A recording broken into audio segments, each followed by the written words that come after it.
Welcome on, lads and lads. Welcome back to the King's Catalogue, where today I'm going to be reviewing the newest installment in the Knives Out franchise, Glass Onion, A Knives Out Mystery.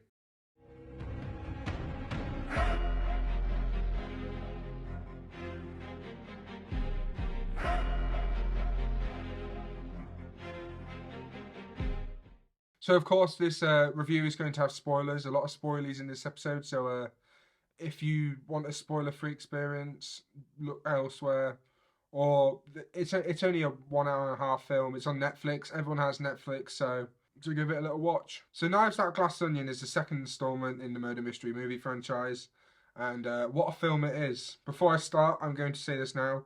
It's a Netflix exclusive, so if you have Netflix, like 60% of the population does have Netflix. I would say you should 100% watch this show if you have Netflix. There's nothing to lose. It's an amazing movie. I said show, movie. Sorry. It's a good time. You know, I actually do recommend you watch that before this because you don't want all the mysteries being laid out for you. Because it is a murder mystery, so yeah, it's like you. This will spoil it for you. So I do actually recommend you watch this. And the film is just a good time. So yeah, just go give it a little watch. It's got lots of twists, turns, you know, and fun dialogue between all the actors. It's got an amazing cast as well. I didn't write this down. This is just freeballing a little bit. I do enjoy the cast. There's only one person I don't like in the cast, and I'll get to that later. And of course, it wouldn't be an amazing cast without some amazing characters, the actual characters in the show. The main character is, I might mess this up, Benoit Blanc. I think it's French, or he sounds like a Southern American, so I'm not sure what the whole area of where he's from is. He's the protagonist of this motion picture. In the film, he is the world's greatest detective. He's like a Batman, but with a light Southern drawl. I had to Google what that was, but I love that saying, light Southern drawl. It's perfect. And he is played by Daniel Craig, who of course is famous for playing James Bond. He's the newest James. He's not the newest one, but he's been James Bond for, I don't know, about 10, 15 years now. He's excellent in this film. Don't get me wrong, Daniel Craig does an amazing job. The secondary characters slash the suspects that Blanc has to go through are also really good in this film. My standout characters for this group are Duke, who is played by Batista, amazing actor, fun wrestler. I love Batista. I hope he's in more things in the future. And Lionel, who's played by Leslie Odom Jr. Sorry if I butchered that in any way. And I'm not sure why I like Lionel so much. Probably just because he's like the most rooted in reality. And I like Batista because he's Batista. I think that's generally enough said. If you've seen any film with Batista, you'll understand why I like Batista. The only character I dislike is Claire, who's like the politician, if you're wondering. And it's purely because I don't like Catherine Hayne. I don't think she's a good enough actor to play this role. She's the epitome of Marvel humour. She is in actually a Marvel film. I can't remember which one it is. I think she's the villain in WandaVision. That's her. I think she's a terrible actor. Her comedic trait is just, you know, silly one-liners, and it's just, in my opinion, really bad. I don't like the humour. She's an example of, I hope this doesn't happen, and then it happens, or she just says what's happening. It's, I don't know, just bad. It's like dry humour, but she doesn't understand what dry humour is. I don't know how anyone actually likes her like acting personality. But if you do like her, probably because you like Marvel, all power to you. You can like who you want. I can dislike who you want. And as I said, the rest just don't stand out much to me. Batista and what's his name?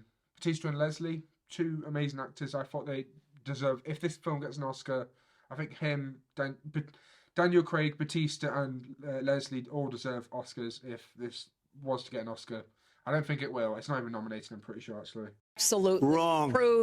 When I'm recording this, the nominations aren't even out. So another thing I like in this movie is actually the murder mystery element of it. So all the clues. This is this big spoiler, by the way. So go watch it. This is like the biggest spoiler part. All the clues of how the person who dies actually dies is laid out through the entire film. For example, Miles hands Duke Batista a drink, and then he drinks it and then dies. But he claims that he put his drink down next to it. And if you actually rewatch it from the actual scene, he hands it straight to him. If you rewatch this film, it's also a fun time because you notice all these little things that is like the clues were lined up all along. To a lot of people, this may seem like something small, but you know sometimes the small thing goes a long way. I really think it helps you immerse yourself into the world. Like your Detective Blanc's like shoulder, you're telling him what to do, you're helping him along. I don't know, it really immersed me when I was watching along with it. And I did actually watch this for a second time. Like most things I do review, I'd watch them once or twice. And I did actually watch this for a second time. Like most things I review, I watch it twice or maybe more. In the film, it is actually laid out like a murder mystery. Everything you see happens.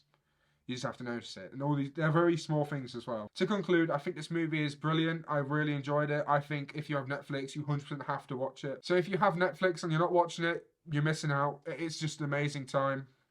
It's great. It's along the first Knives Out, which came out a while ago, like 2018, I think.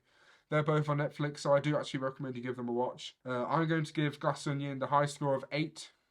I think it's worthy of an 8 because there's nothing they could really improve apart from getting rid of Catherine Hayne. I think the film would generally be improved if they were changing Catherine Hayne with any other actress. But it's one of those films where it's not the best film ever. It's not a perfect film. But there's not really much they can improve on it. I think it's perfect for what it is. Yeah, it's just one of them. You can't really improve it. But I do actually think it's a really, really good film. It's a great experience.